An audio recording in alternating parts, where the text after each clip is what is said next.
Hello and welcome. This is Paul Sandhu. This video that you're going to be watching, it is a part of a series, two of them as a matter of fact. This is part 6 of my Bible history video series that I've been doing. The last one titled part 5 was, the part 5 was titled Lucifer, the Man Who Would Be God, His Real Story and the Real History of the Bronze Age. Now the Bronze Age in my studies is indeed the most closest to our own time, and it is also where most of the things that people teach happened in the days of Noah, such as the hybridization of different species, the creation of dragons, etc., and these wars that turned the whole world into a wilderness. These happened in the Bronze Age. Okay, so this Bronze Age and these artifacts that I'm going to be showing you, not artifacts necessarily, actually these stone constructions that are found all over the world that I'll be showing in this video, they were created mostly in the Bronze Age. The first two ages of creation, for those of you who have seen my series and those who haven't, they should go back and begin at the beginning from the Gold Age. The Gold Age was the most technical age and the most technological age, and it was something like the Atlantis in the sci-fi movies, the sci-fi series Stargate Atlantis, something like that, where it was constructed out of glass and metal and concrete, very sophisticated computer technologies, etc. But those worlds, they were destroyed during the Silver Age because of the wars that began once evil entered into God's creation. So this is the reason why, because there was so much warfare, that the inhabitants of the latter age, especially in the Bronze Age, they took to constructing just about everything out of stone. And these stone buildings, these stone monuments, they are littered all the way across the face of the earth. And that is the evidence that these things did happen in our past. These wars did happen. These destructions did take place, and not only was the earth destroyed more than once, but even the heavens have been destroyed in the past in the wars between the angels and the sons of God, men led by Lucifer. Okay, and those of you who have not seen my videos will not understand what I mean by sons of God, men. Okay, the sons of God in the book of Genesis and Job, they are not angels in the Bible. They are flesh and blood, much like us, okay, except they are not of the race of Adam. So I will stop this introduction now. This video actually I had done yesterday, but I just wanted to add this introduction to it, that this is part 6 of the Bible history series, but there is also a new series in its own right, which I have titled Angel, in parentheses, Star Wars, in the Strange World of Lucifer and the Dragons.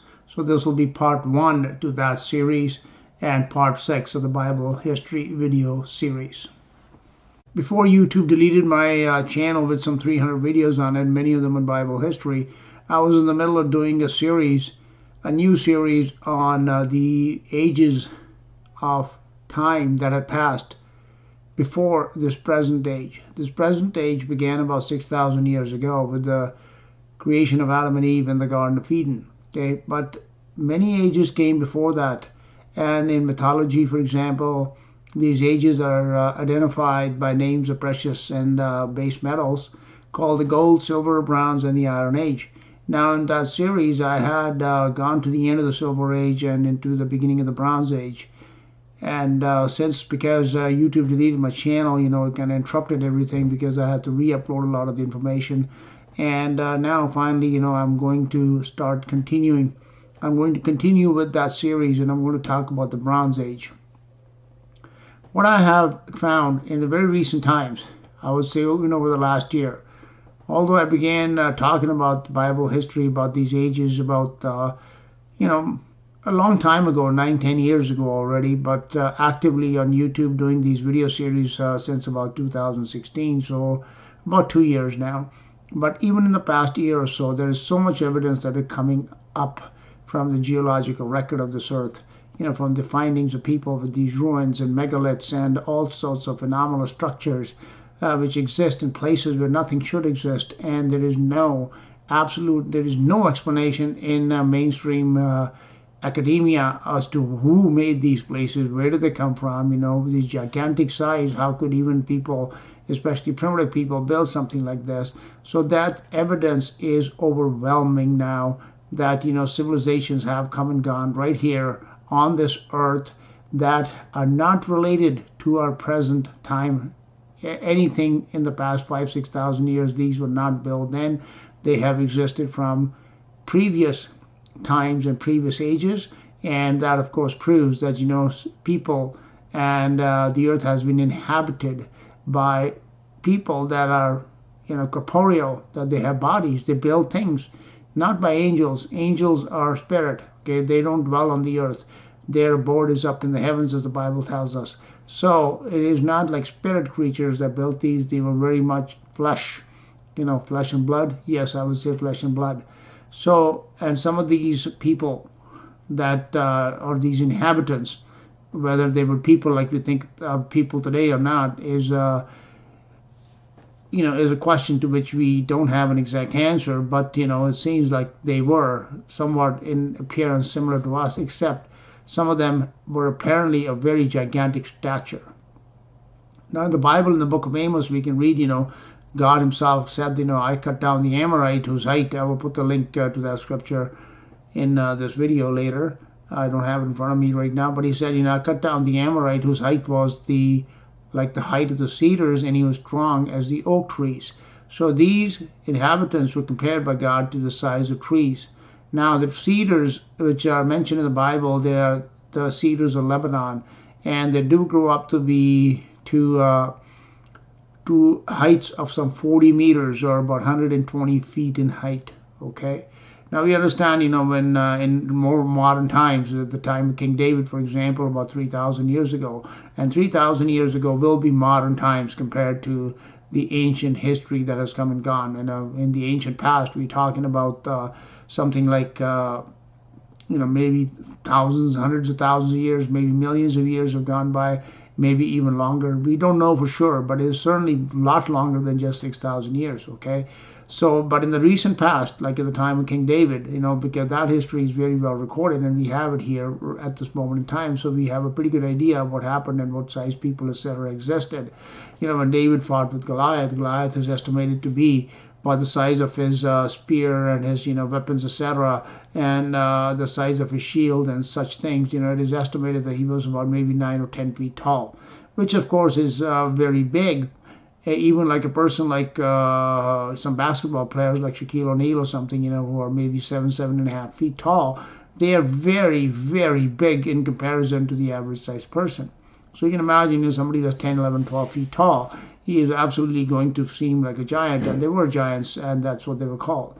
But these creatures that we're talking about, this race of titans or other giants, they have been much bigger than that. And as according to you from the Bible, everything that I presented has to be confirmed by the Bible, and that is why it's called Bible history.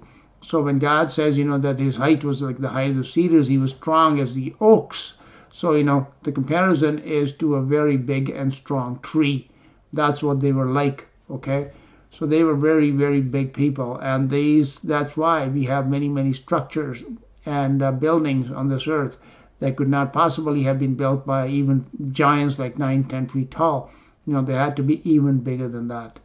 So what I'm going to do in this presentation, which is going to be on the Bronze Age, I'm just going to do a short video, which is actually a video. Like I have so many of these videos, and I thank all the researchers that do these work on megalithic structures and other anomalies that exist in our world that are not explained by mainstream academics, that they do a lot of research. And there's a channel called New Earth that I found some very good videos. There are some others, that I've been watching and learning from.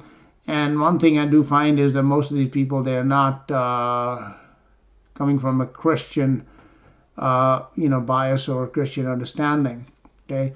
and a lot of them have some vague understanding of the Bible, but not they've never done a deep study of it. Okay, so they don't understand that this information that they are researching, it is actually all confirmed by the Bible. And I hope that as I do these videos, some of these very people will be able to better analyze the information and understand what they're looking at is why what it is, and when it was built, and why it was destroyed. So these are the type of videos that I'm going to do a whole series of, in which I will be taking some videos that are not mine, but that are excellent research, and I will analyze them for you using the knowledge and understanding that I've gained from the pages of the Bible. And then you will begin to see that the evidence of these worlds that I've spoken about, it really is truly overwhelming in this world, and there is no denying that something did exist before we came around. And if it did, then we have to understand, where does it fit in the history that is in the Bible, because it has to fit somewhere. And well, I'm glad to say that it does. Okay, so let's watch this video.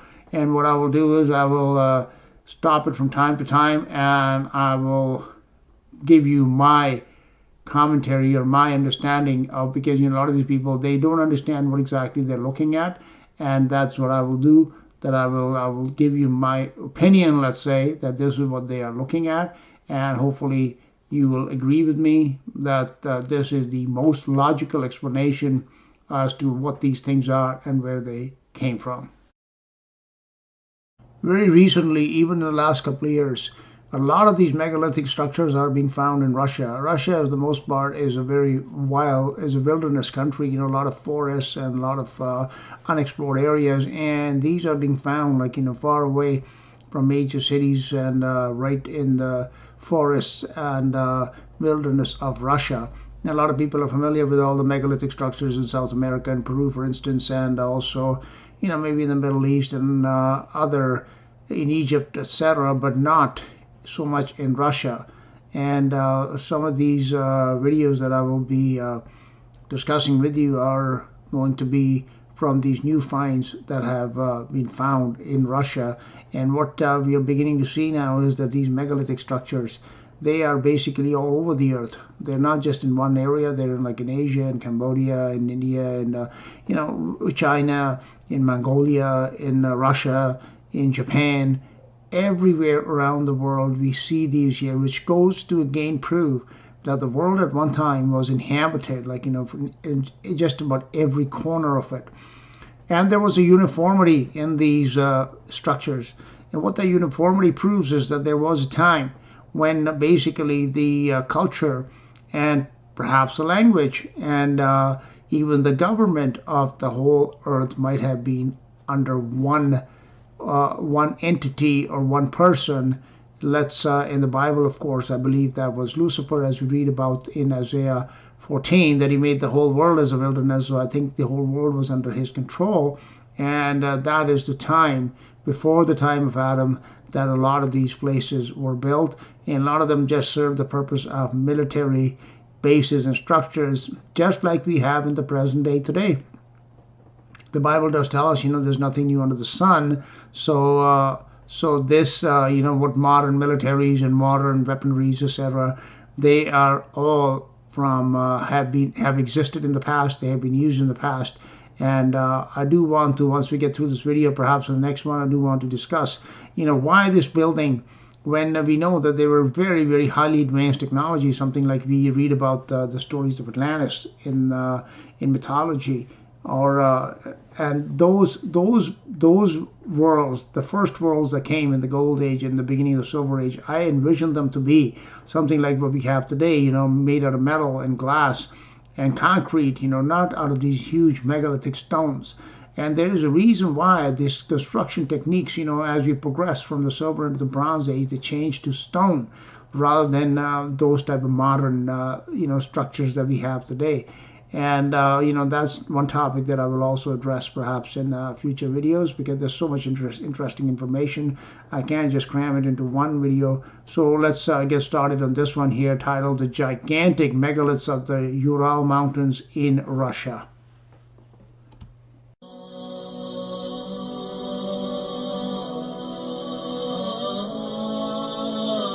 The region of Ural Mountains in Russia is still largely unexplored. The weather is cold. It is home to a number of nature reserves, which are not at all populated. There are no roads, no infrastructure of any kind. So it's not a surprise that only in recent times, photos and footage of the megaliths of Ural are now available to us. And in this video, we will present a very short overview of some of the megaliths. It all began with some tourists who by chance found some blocks with very right angles, having a badly beaten shape, just out in the wild where no civilization has ever been, according to the official Russian history. Not only do a large number of these blocks have many right angles, but moreover, they are perfectly polished. Only the surface that has been exposed to the erosion on the outside has been overgrown with this green moss. And the surfaces that were inside, that were somewhat protected from the weather erosion, those are so smooth that the green moss didn't have anywhere to stick. It could not cover those areas. Besides stones with numerous right angles, a number of stones have been found with these cuttings, machine-like cuttings, which suggests the use of very advanced technology. Again, this is usually some 100 kilometers from any roads or known human activity. And with cuttings so deep, there is no question of any scientist going there in recent times and taking any sample, for example, because in our current civilization, we do not have the portable tools that could leave these types of marks. For example, the ones that you see on this particular photo. If these cuttings resemble anything, that would be other historic masonry work. For a comparison, you can see some photos of ancient stone cuttings found in Cambodia and some found in Russia. They are quite similar, actually.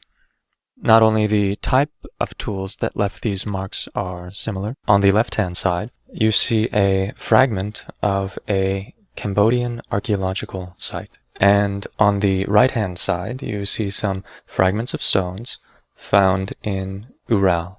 So I just wanted to pause this here to make a couple of comments. First of all, looking at these photographs, it is just not possible to fathom the size of these stone blocks, okay? They truly are gigantic. And, like people like, some of you who might have worked in landscaping, etc., when you have to move stones, like for decorating a garden somewhere, for example. Some of those stones, they can weigh like a few hundred pounds or maybe 1,000 pounds or something like that. You know how difficult it is to move them, right? Even with our modern equipment, it is not an easy task. So even today, it would not be possible to go and lift these and move them to some other location. It's just not possible. So obviously that tells us that, these were not built by people that are our size or even using tools and technologies that we have today. So something else was being used to create them. Secondly, the observation I want to make was, which this person who was doing this commentary is saying, that there is a great deal of similarity between these formations. Whether they are in Cambodia or in Peru or in Russia, they have a great deal of similarity in the style of construction and in the style or the type of tools, etc., that seem to have been used to carve these and to cut them. Okay, and what that to me tells me is that as I read in the Bible, for example, in Isaiah chapter 14, about the world of Lucifer, in which it is told that he made the whole world as a wilderness. And in that time, just like in the time of Nimrod, it is quite easy to understand that they had one language and one culture. So again, that culture, the evidence of that culture being same across the earth is evidenced by such findings as this person is reporting. Okay, so it is my strong belief, and those who have not watched my Bible history videos may not understand this. But those who have will know what I'm talking about, that these structures were built sometime in the Bronze Age under the in the world which was the world of Lucifer. And that world, as the title here suggests, was indeed a very strange world, which I will talk about in later episodes, inhabited by not just humans and big giant people, but also by, hybrid mythology type creatures, and even by dragons. Okay. So those are, I will not have time to go into that today, because today I just want to focus on this one particular video about these megaliths that have been found in Russia. At various locations in the Ural Mountains, there are some kind of stone circles, which nobody has researched until now. After all, it is about a month's trek of very difficult walking through the mountains to reach those areas. There are no roads around there. Also, a number of locations with very regular shaped piles of rubble can be found. Again, sorry for repeating, but this is usually 100 or even a few hundred kilometers from any road or any known human activity whatsoever. Really out there, completely in the wild, very cold area. Hardly even the local tribes would venture in these particular regions. And these piles of rubble consist actually of very regular shaped stones that really must have come out of some sort of machine work. And the official explanation given to the public by the scientists is that the glaciers brought this pile of stuff from somewhere. However, this does seem quite ridiculous, as glaciers don't pile up in regular shapes in selected areas. They tend to scatter. Also, glaciers are not really known to have the ability to select stones of uniform size and arrange them in these geometric patterns. And also, some people suggest that there could be some sort of buildings underneath. And by the way, what you see in this photo is not grass. These are trees. So these are really large hills, a minimum of 20 to 30 meters in height, and some of them even higher. I would like to add my agreement to this, commentator's conclusion that these explanations that are given by mainstream academics, that this was done by glaciers.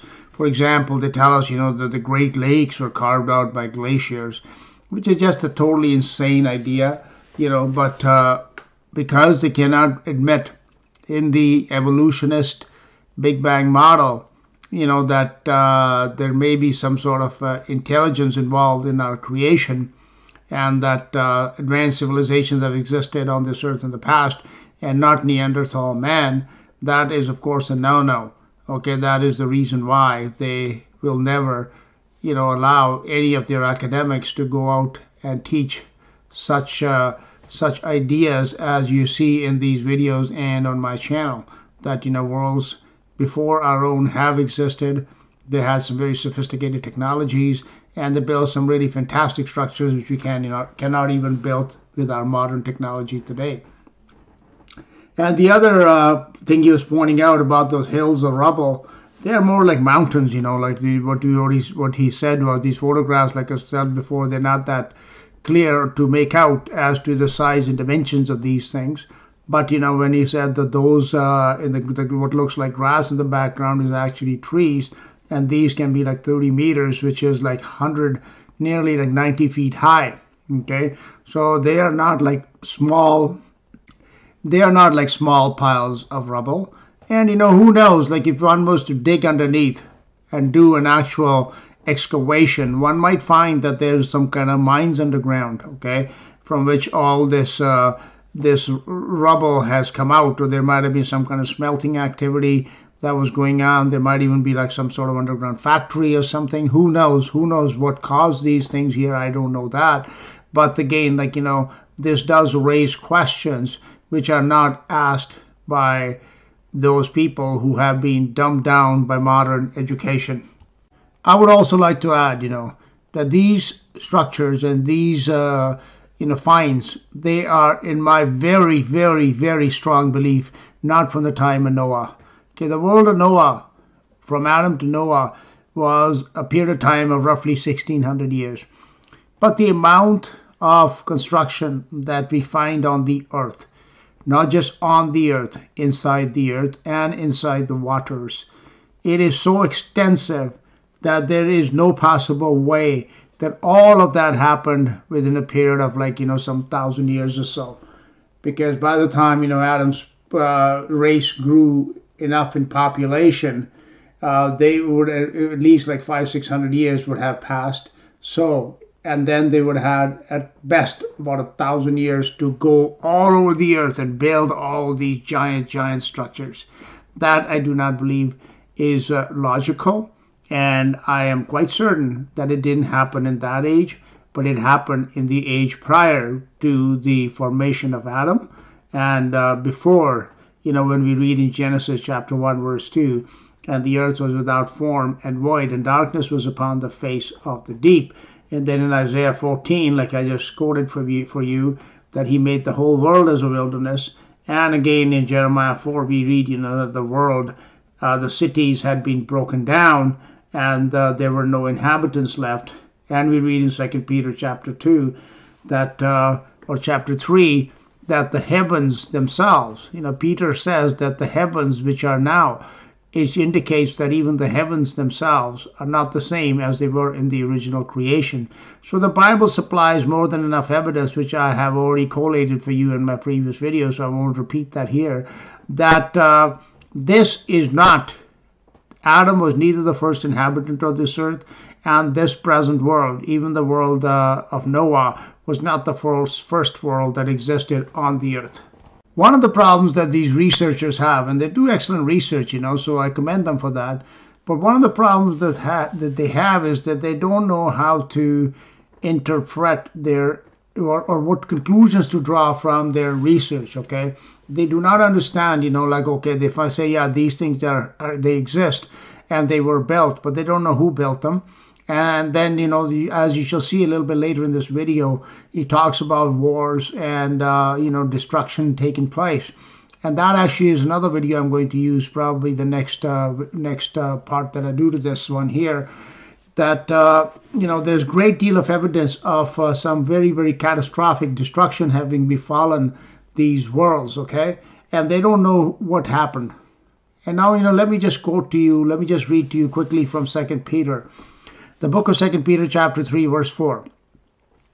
This is the Apostle Peter writing. He says, and saying, he's talking about these scoffers that are prophesied to come in the last days, that are, scoffers. And keeping in mind that the last days began 2,000 years ago with the resurrection of Jesus Christ, that these scoffers have always been around, but especially in the latter times of the last days, these scoffers are going to increase in number. As they have, like today, anybody that has a university degree, they scoff at such ideas. They don't even want to sit down and listen and to see the evidence. No. We've been told that we evolved from monkeys and that's all there is to it. We don't want to hear anything else. All right, that's their problem. I don't want to really concern myself with what people want to believe and what they want to teach. That's their problem. And, of course, they'll answer to God one day. And I don't have any problem with what they're doing. That is their problem. But what did Peter say? He said, these scoffers are going to come and they're going to say, where is the promise of his coming? For since the fathers fell asleep, all things continue as they were from the beginning of the creation. But Peter is going to correct these people. He's going to tell them, hey fellas, you don't know your history. If you did know your history, you would know that what has happened in the past, that, these worlds that existed, they were destroyed. Their judgment did come. These scoffers are going to say that, God's judgment never is going to befall this earth. And Peter is going to correct them and say, not only is it going to befall them, I'm going to show you that it has already happened in the past. And we are not talking about the judgment at the time of Noah. Because in verse 5 we read, for this they are willingly ignorant of, that by the word of God the heavens were a fall. See, what he's talking about here is not just the earth. In the time of Noah, the earth was destroyed, no doubt, but nothing happened to the heavens. The sun, moon, and stars that were shining above Noah's world when the flood was going on, they're still above our world today. But here, Peter is saying they are willingly ignorant of that by the word of God the heavens were of old, and the earth standing out of the water and in the water, exactly as we see it today. That the land masses, they sit on water and they sit out of the water. Okay. Number 6, whereby the world that then was overflowed with water perished. Being overflowed with water perished. And people always think this is the flood of Noah. But this is not the flood of Noah. This was the flood of Lucifer, okay? Which is quite different, and it was far more catastrophic than the flood of Noah. But the heavens, look at verse 7 though, but the heavens and the earth which are now. In verse 5, he told us that the heavens were of old. And then he says something happened to those heavens, not just the earth. So, but the heavens and the earth which are now, by the same word, are kept in store, reserved unto fire against the day of judgment and perdition of ungodly men. So he said, just as it happened in the past, that those heavens and that earth was destroyed, so will this one. And this was not a reference to the times of Noah, because nothing happened to the heavens in the time of Noah. So my friends, you researchers who don't know how this destruction came about, it came about as a judgment of God for the wickedness of the people and those races that inhabited the world in those days. And that world, as our title suggests, was indeed far more stranger than any mythology movie you might have seen or anything you might have read. It was far more abominable and far stranger than anything that we have seen in the present time. So, what is this? Is it a leftover product of mining activity done by a civilization unknown to us, or are there really buildings buried underneath? Yeah, there remain just too many unanswered questions. And another photo again from the Ural Mountains. Besides the beautiful rocks in the front, if you look at the mountain range in the back, one of the peaks is actually black, and it has quite a regular shape. Actually, this is a black pyramid made out of quartzite. A number of researchers have attempted to get nearby. However, many of them tell these stories of meeting strange entities, even in broad daylight, some of them. And these entities, they did not advise them to get near to the pyramid, and that is why it is still largely unexplored. Okay, I just wanted to make a comment on this. These entities that are allegedly encountered by these people when they come close to these pyramidal structures in those mountains. As I said in this video and in the title, that the world that existed was indeed a very strange world. That is when these hybridization of creatures, mythological creatures, when you have like the centaurs, etc., horses body, man's head, and such things, satyrs, goat's body with a man's head, all these kind of things. They did happen in reality. And some of these structures that exist, they probably were those genetic factories where these things were manufactured. But that does not mean that this world that we see on the surface today, it is not as strange, this world is not as strange as that world, no doubt. We don't see these kind of things running around. But that does not mean that things that existed in that time, they still do not exist in some form or the other somewhere in this earth. Okay, they not necessarily may be on the surface, or they may be because, like in Russia, for example, as is showing, like most of these areas are still unexplored, and there is so much surface area of this earth, surface area we're talking about, not even the underwater areas that have not been explored, that anything could be existent out there. You go to the Pacific Northwest, in Oregon, Washington, British Columbia, etc. Those are basically uninhabited places for the most part. This is in North America, which is a very well explored place. So we do not know what exists. But what we do not know for sure is what exists inside the earth. And one thing this is going to happen in the days of the book of Revelation, when those days began to come to pass. that this world will indeed become more and more strange, just like the world of Lucifer was. For example, we can read in Revelation chapter 9 in chapter 9, and the fifth angel sounded, and I saw a star fall from the heaven unto the earth, and to him was given the key of the bottomless pit. What is this bottomless pit? We don't exactly know, but it surely exists because the Bible tells us that it does. And he opened the bottomless pit, and there arose a smoke out of the pit as the smoke of a great furnace. And the sun and the air were darkened by the smoke of the pit. So obviously this pit has some kind of smelting or something going on, that it creates this enormous amount of smoke, like more than any volcano, that it even darkens the sun and the heavens. Okay.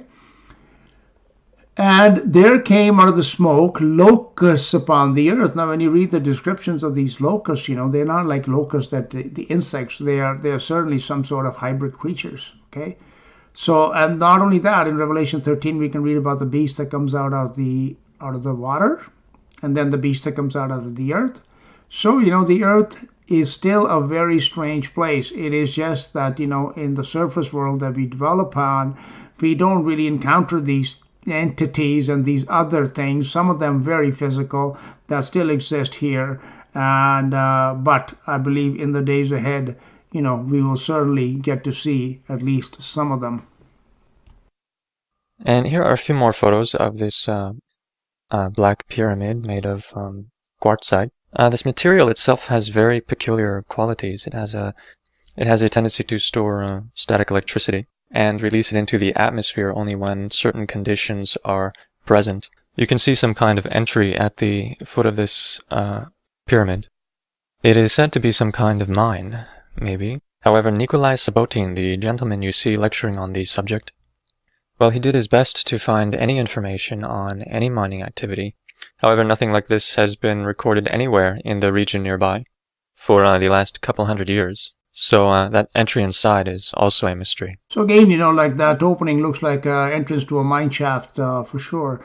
And the problem is that with these, a lot of these megalithic structures, as we shall see in some of the other videos, their exploration and anything that is going to challenge the official narrative, which the god of this world, Satan, has woven for the sleeping masses, that you're just evolved, your daddy's a monkey, and they buy it without any question. That is strongly discouraged, and people, especially in the academic world, they're not financed if they want to go see these things. And people like us, how the heck are we going to go in exploring through this? He said, it takes like a month of trekking just to get to these places. How are we going to explore this? When you look at the wilderness, and I used to live in British Columbia, so I know like how vast those forests can be. It's not an easy thing for an average person to go and do. So therefore, we rely upon these experts, but the experts, all they do is they spin us stories and never the truth. So this could probably like one of these ancient mines, which again, just based on the size and of the stones, etc., it is highly, highly, highly, highly unlikely that this was created or dug out at any time in the recent, in the modern era, which begins about 6,000 years ago. Therefore, it must have been done in the ages past. I also want to add, although that this looks like a mine shaft, it may not necessarily be. It could be like one of the underground, these days, nothing new under the sun. There are a lot of underground military bases, in my video, Underground World. And I had done some interviews on my old channel with Richard Sauter, who's done a lot of research on this. And I guess I should repost those at some point in time. But this could be like a base. It could be like a genetic laboratory where all these, hybridization and all these things going on. Who knows? And one of the things I speculated in the past was that hell, which is very much mentioned in the Bible many times, it is a place inside the earth, okay? And it was not something that God made, in my belief, that it was dug out during these wars that happened in those ancient ages, wars between angels, wars between men, wars between these different creatures, even involving these dragons, satanic dragons, okay? And this picture that you're looking at with this opening, it could just may have been a dragon's den. Who knows? Okay. So these are the kind of things to which we don't have the exact answers, but if we were able to explore them, we might be able to understand more. But nonetheless, again, I emphasize the point that none of this, in my opinion, in my strong belief, is anything created in modern times. And by modern times, I mean the last 6,000 years. They go back a lot further than that. And now we are off to the next destination. This megalith is a large wall. It is the height of a 12-story building, and its sites point directly to the north and the south. The location is called Chotovoy Gorodishti. At least I hope I'm pronouncing that right. And it's actually only 6 kilometers away from a village, so it is accessible. On this photo you see the blocks that make up the foundation of the building. And it is a building. It's got 4 lines of blocks along its base. And all around you can see the building blocks that were used. In the construction, they're very well shaped, having a parallelepiped kind of form. So there is no question of some strange geological formation. This is a wall made of regular shaped stone blocks. Around the wall you can see some things similar to this one here on the photo. Megalithic structures looking like entries to some sort of underground tunnels or something like that, which still have not been excavated to this day. So those of you who are interested in this topic and you watch these videos on these old megaliths and other anomalies that exist upon our Earth, one thing in common that you will see is that a lot of these, like in Egypt, for example, a lot of this construction is underground. Okay, it leads into places inside the Earth, and most of these are unexplored, or if they have been, we are not told what has been found inside them. And in a lot of places, for example, in Peru, in the city of Cusco, they have actually blocked the entrances to these tunnels, and there are like hundreds of miles of these tunnels and other caverns that are under a lot of those ancient cities, like in Egypt, for example. Okay. So it is somewhere, a lot of these openings, they lead into the underground worlds that, in my belief, exist unto this day. For one thing, there's way too many stories and legends about these creatures, not just human or humanoids, yes, humans as well, but, in other cases, humanoids and dwarfs, and which this guy will mention in a minute. A lot of these and other strange creatures, that have been seen around these openings. So what kind of worlds exist inside the Earth? We have no idea, but they certainly do. And I also want to mention that this presenter said that this wall that he showed is 12 stories high. Now, next time you're downtown or somewhere in your city, go take a look at a building that's like 10, 12 stories high. See how high it is, okay? So again, these videos, it's hard to imagine, it's hard to actually fathom the size of these structures, but they are gigantic. And secondly, these stones, the way they are piled up on top of each other, we don't know how big they are, but they're quite gigantic, okay? And this may not have been the original way this was constructed. There may have been, some other material that was in between these stones. It could have been like a building or something, but when they met their end or they were destroyed, some of those materials may not have, survived, and therefore these stones, they piled up on top of each other. That is definitely one possibility, because these were certainly destroyed very, very catastrophically, as we can read in Jeremiah chapter 4:26. I beheld, and the fruitful place was a wilderness, and all the cities thereof were broken down in the presence of the Lord and by his fierce anger. These cities are gigantic. They have existed. And, in places like South America, which is mostly unexplored, especially in the Amazon jungles, who knows, what size of cities and ruins that one would find if one could actually go through and explore it all. And one more thing I wanted to say about this wall, which is a theme that will be repeated in many of these videos, is that some of these stones, they may not necessarily be in the exact shape that they were in the building or whatever structure they were a part of originally. Okay, they seem to have a molten look to them, which is quite possible that they were subjected to such intense heat that that they have melted literally and then reshaped and or cooled down and become solid again. And that you can, if you look at them closely, you will see that molten lava flow type of signs are everywhere on these blocks and that wall that is allegedly 12 stories high. And we are off to the next archaeological site. This one is called Popov Ostrov in the same district of Russia. Popov Island is the translation of the name. And one can see a number of stones that bear signs of human activity. For example, you can see here a row of steps, a staircase. Obviously, this is not a natural phenomenon.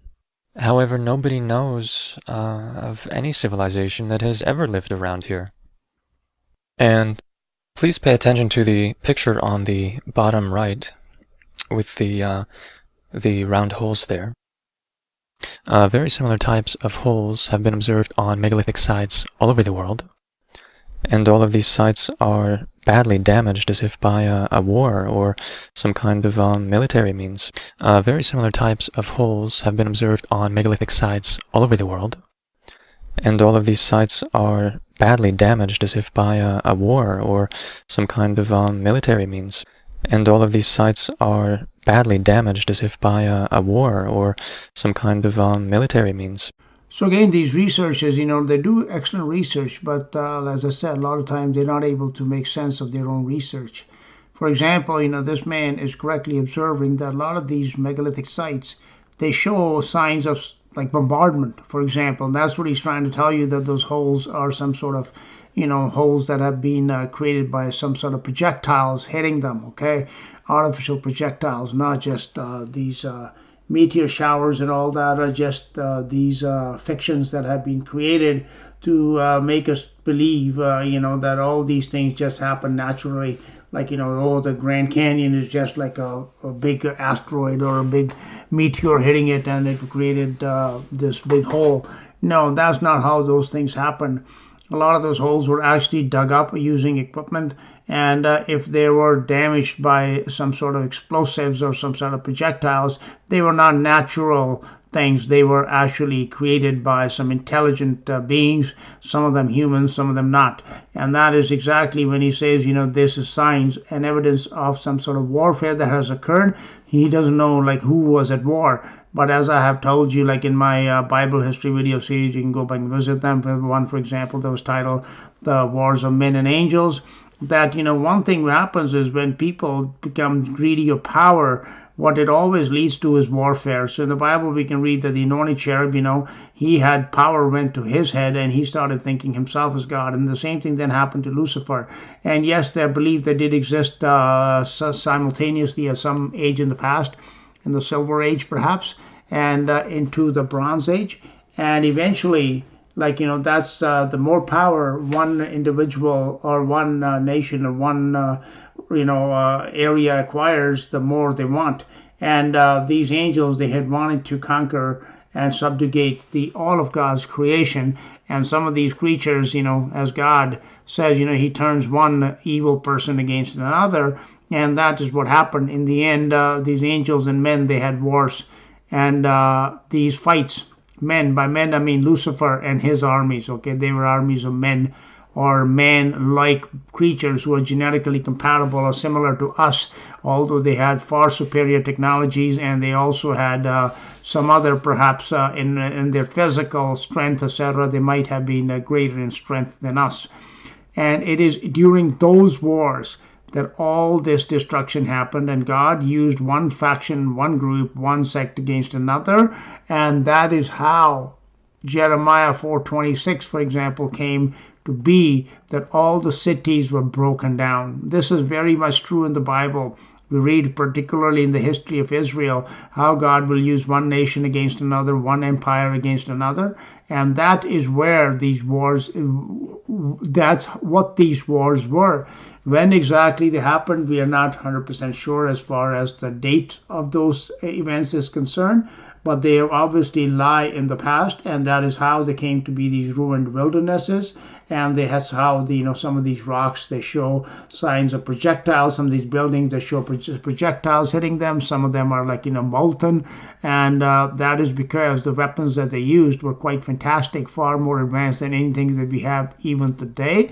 And the destruction that they caused all over this earth and into the heavens, because it was not just the wars on earth, it was the wars between these angels and men that I have documented, that it stretched right into the heavens, which was the reason why 2 Peter 3 tells us that the heavens of old have been destroyed, and now we're living under the new heavens. And on to our next destination, an archaeological site that has been discovered actually in the autumn of 2013. The name is Gornei Ashoria. It means Upper Sharia. And what is very remarkable about this site is that until now, Baalbek was famous for having the biggest megalithic stones known to us. Actually, now the situation has changed because the stones in Gornei Ashoria would be roughly 10 times bigger. By visiting there, one really gets the feeling that these stones were soft when placed next to each other. And again, very similar to the previous site, there are these tunnels that, well, nobody knows where they lead, but they are around the structure. And another parallel with the Peruvian megaliths are locations with molten stone. The stone appears as if melted. However, nobody can explain exactly how that happened. So again, a lot of these buildings that they show with these somewhere leading to inside the earth, a lot of these openings are not that big. So obviously, these places would not have accommodated some of those giant people that we read about. So these, were they meant to be a habitation for human-like people, or were they meant for some other type of creature, let's say for dragons, for example? And before we start discounting these things here, we should not, because the dragons, which is Satan, is called a dragon in the Bible, they are real. And this dragon race, they were not necessarily like, how we see in movies, etc. Some of them might have been that. But they did also come in some sort of humanoid kind of shape as well. And I'm sure that, they were able to construct, or if they're not themselves, then they were able to be enslaved people to do some of these constructions for them. So as I said, this world that we live in today is very, very strange as it is. And it is very impossible. It is nearly impossible for to imagine that world that existed on this earth, not just humans, but also these other fantastic mythological creatures, like I said, the centaurs and the satyrs and other fantastic hybrids, which we can't even picture in this day and age, okay? And also, of course, the dragons and the reptilians, all of them were existing at that same time in that world. And that is why I called it the strange world of Lucifer and the dragons. But the dragons were not the only creatures, like the strange creatures that inhabited that world. There were many, many more. And secondly, when he talks about, again, these stones being melted, of course, like that is, I believe, that probably few, if any, of these buildings, especially from back in that Bronze Age, there may be some of these megalithic, smaller megalithic buildings that might be survivors from Noah's age, because they did have giants in those days as well. But the older ones from Lucifer's time, they probably all have been subjected to some sort of, very fierce heat. And therefore, that is where this molten looking shape that a lot of them show comes from. They are not like, as a result of any natural process. They were all because of some sort of, weaponry being deployed that caused them to be molten and end up in the shape that we see today. And by the way, since we're talking about molten rocks, let's go to Sodom and Gomorrah, the legendary cities. That's what you see here on the screen. Let's see if we can find some parallels because this is a site where there are molten stones as well. At some locations, the stone is melted down to 50 centimeters deep. You can just imagine what kind of temperature there must have been to melt these stones so severely. Those of you who are familiar with the Bible probably remember what the God did to Sodom and Gomorrah. Well, he destroyed them by throwing fire and sulfur from the skies. This is what the Bible says. And a modern excavation done some 10 years ago really did find balls of sulfur that have literally bombed the city from above. Now, the interesting thing about these sulfur balls, you can see them on the photo, they're kind of white, and they leave these kind of circular holes, these damaged areas in the stone. Well, the purity of this sulfur is above 90%, while in nature, sulfur is found to have a purity of only 30 to 40%. So obviously, this sulfur that rained from these skies was a technologically produced substance. The entire area of Sodom and Gomorrah is just full of these white balls. And this is a very important artifact, actually, of an ancient weapon that was used. And by the way, the round formations from Ural, if you remember them on the screen, it's more likely that they had a similar origin. Although the official science says that every stone that has a round shape carved into the stone is some sort of sacrificial vessel for holding the blood of the victims. However, there is no factual evidence to support such statements. So despite them telling us this, we see in this case destroyed structures. We see similar signs of damage, and we can see these parallels with sites all around the world. South America, Sodom and Gomorrah, and Ural. So the version of the story that these are actual traces of ancient weapons has more factual support. And if you look at the photos on the screen, you will see locations from all around the Earth, and you can see they have similar damages. Some kind of round objects hitting the stone and melting it. So who knows, we could definitely make a hypothesis here that these were some of the weapons by which the destruction of a number of megalithic sites occurred. Okay, now we can read in Genesis chapter 19, verse 24. Then the Lord rained upon Sodom and upon Gomorrah brimstone and fire from the Lord out of heaven. Brimstone is sulfur. And he overthrew those cities and all the plain and all the inhabitants of the cities and that which grew upon the ground. But his wife looked back from behind him, and she became a pillar of salt. Now we do not know how far Lot's wife was behind him. I mean, she could have been like a fair distance away from him, and which, when she stopped and to turn around and look at these things here, and perhaps she was close enough that she herself was turned into this sulfur and fire, whatever type is. Apparently the sulfur that they found there in that region is of a very high degree of purity, and it can still be ignited to this very day.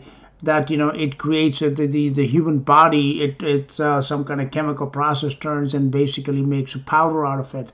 And a lot of these things have been observed in these in our world today, where there are things that have been petrified. For example, you heard of petrified trees, which means that that the tree which was wood at one time has been turned into stone. And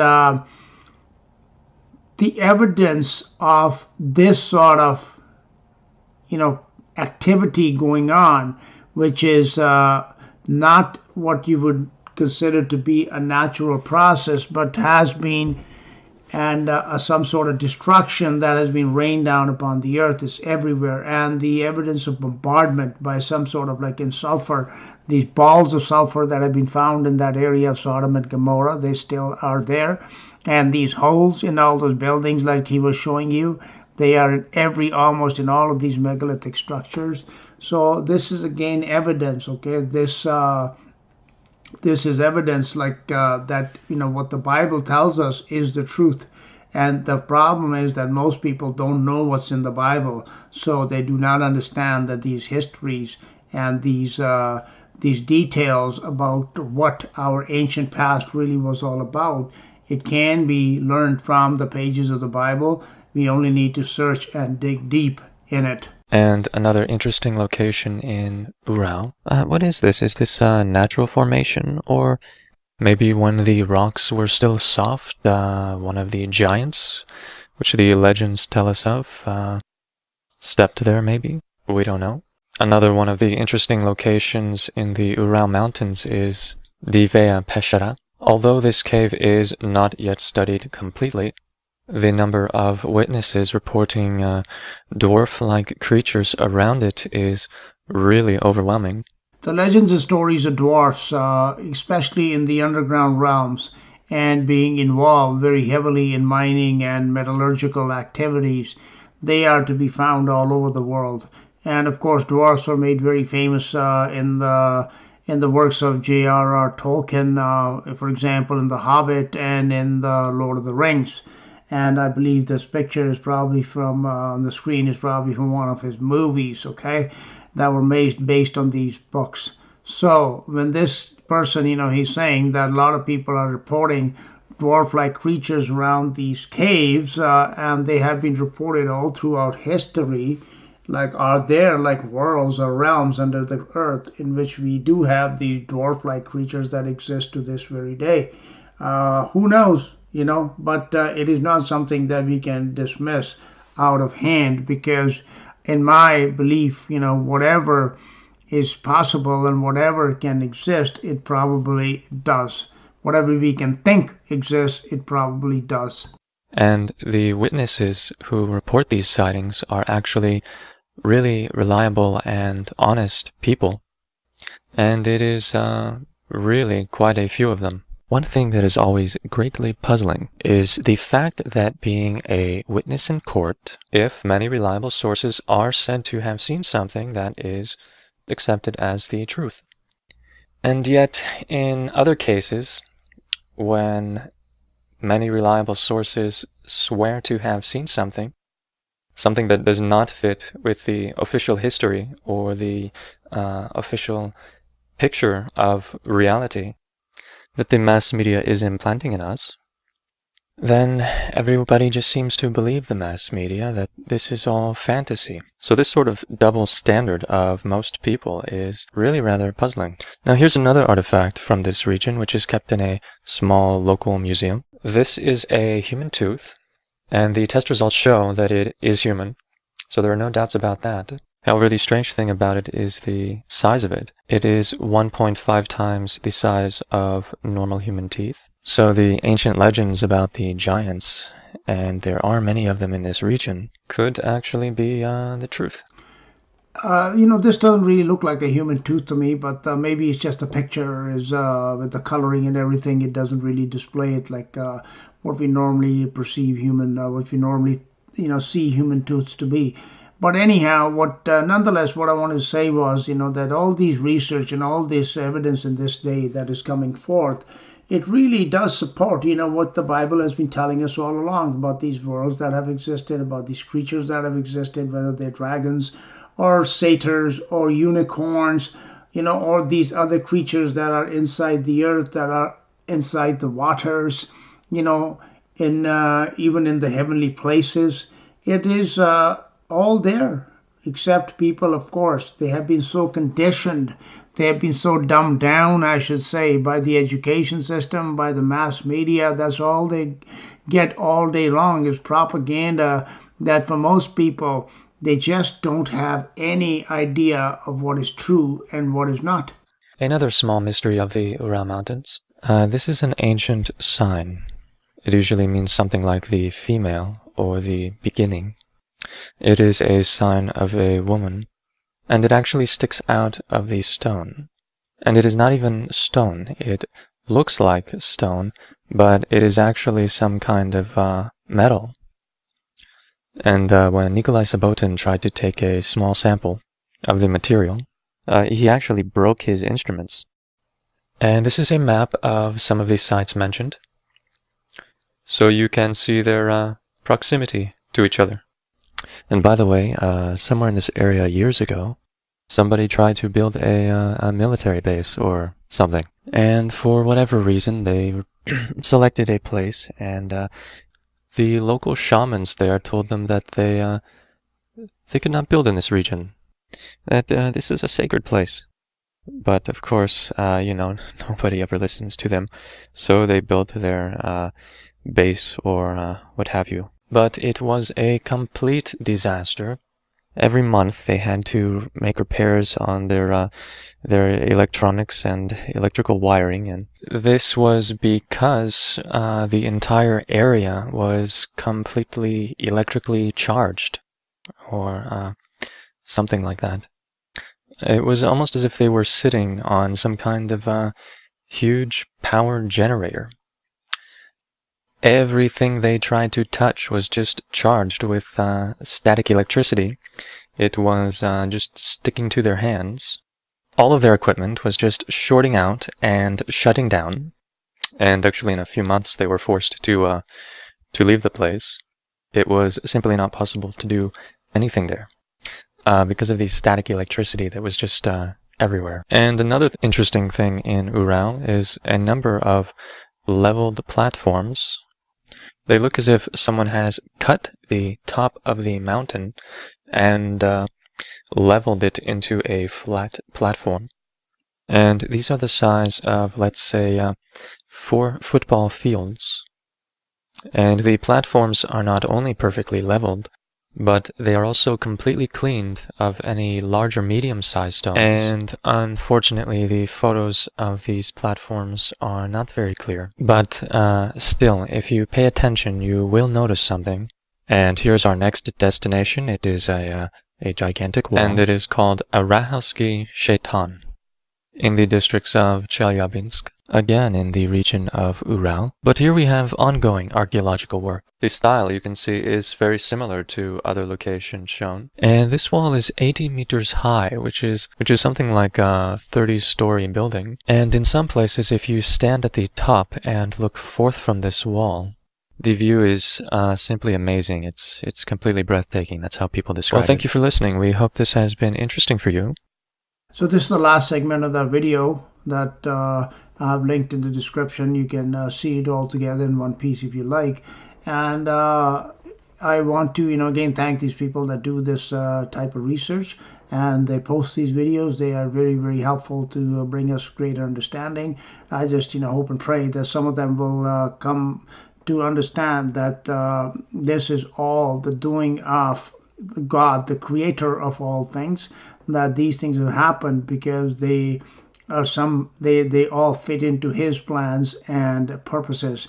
And a couple of comments I want to make about this here is when he was talking about the place that was the metal, that they found, and he couldn't take a sample out of it. It was basically so hard, I guess. And that is also reports that we hear all the time about these fantastic metals and alloys that are really, not found in our world at present. And also this reports of electrical, generation and evidence that electricity has been used in the past. They are also very, very common. And that wall that he told you is 80 meters high. That's like over 200 feet, almost 250 feet high. That is again a structure that most people today would not be able to build. Anyhow, I hope that you have enjoyed this presentation, because I really believe that a lot of these things, because our minds have been conditioned not to believe the truth, that we really have a hard time processing this information. But nonetheless, it is in your Bible, and when you begin to study it, my videos are a very, I think, useful tool for you to guide you along. Then you will begin to understand how history makes sense, how our world makes sense, how all this evidence that is scattered all over the world makes sense, and where, and why these things are the way that they are. But just the fact that they exist, it is proof positive that, our world, the present day, is not the first world that has existed upon this earth. Thank you for listening. This is Paul Sandhu.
be touched by the madness in their eyes.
By the